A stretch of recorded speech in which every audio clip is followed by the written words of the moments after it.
myself who we played volleyball with, and we recently found out that she had cancer this December. So here's Laura Lee's story. She says, "It's cancer, 2 words you don't want to hear, and you can never imagine how much they will change your life unless it happens." On June 18th, 2009, shortly after my 36th birthday, the nurse at the outpatient's registration notes to my husband, Tim, that a scope is not a very nice birthday present.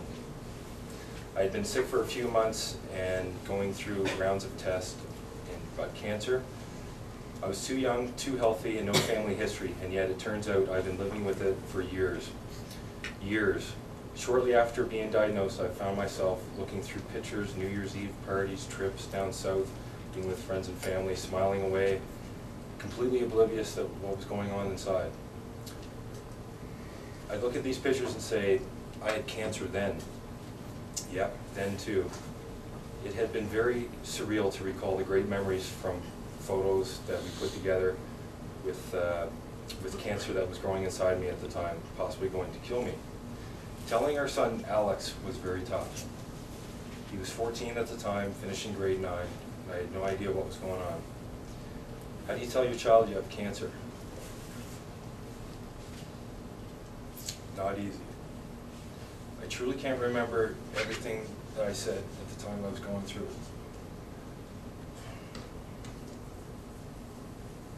And once I made it clear to him that I was going to survive, I was going to be around many years to embarrass him, it became a lot easier. My treatment started in August, and they were very aggressive. No breaks. I had 30 straight radiation treatments at maximum dosage allowed, and 2 rounds of chemo. I also needed 6 units of blood during that time since my iron was so low, it was in my boots. I took the colon cancer that kicked me while I'm down disease. The chemo caused me to lose some of my hair, and I thought it was a never-ending process of shedding. The radiation treatments were very intense and damaging. They tell you that it's going to burn like a sunburn, but they're liars. The burns were so bad that towards the end, pretty much every movement caused me pain and putting pain on putting my socks on. Forget it.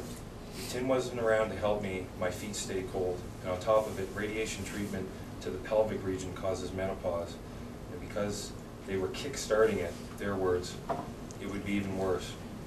Great. To sum it up, I am now a 36-year-old woman with thinning hair, walking like I just got off my first 2-hour horse ride, and having bouts of hot flashes and mood swings. And let's not forget the ongoing battle to destroy what's taken up residence inside of me. Yep, kick me while I'm down. I've had 2 months of rest recovery from the radiation and chemo before going into major surgery at the end of November, and I became my own MasterCard commercial. Radiation treatments 30, rounds of chemo 2, hours of surgery 8, cancer-free, priceless. We learned on December 21st that the surgery was successful and I was declared cancer-free. Tim called it the best Christmas present ever. He wanted my mom to go celebrate, and I just wanted to go have a nap.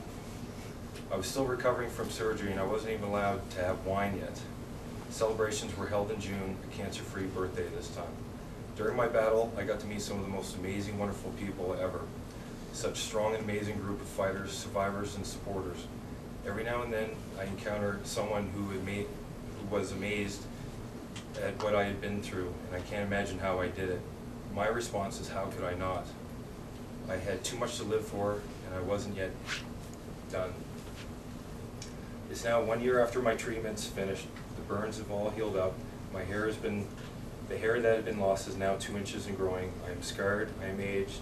I'm a different person coming out of this than when I went in, but I'm still me. I live with the scars and the damage done, and the fears that it'll come back again, but I will live.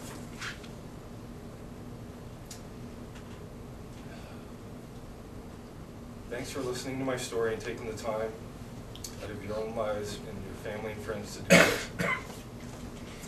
People have told me that what I went through has inspired them, but I want you to know that what you are doing today inspires me. Have a good ride. I'm cheering for you. Lord.